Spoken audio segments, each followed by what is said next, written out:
everyone, welcome to episode 1 in which my mom gonna teach you simple, easy and quick baking recipes. If you have a ripe bananas at home, then this video is for you because today we are making banana bread.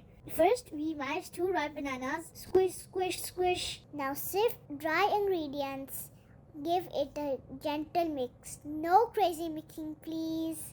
Now we mix some melted butter, sugar, egg, sour cream and vanilla.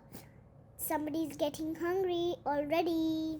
Now add squishy bananas and add dry ingredients to wet. Give it a good mix until batter became smooth.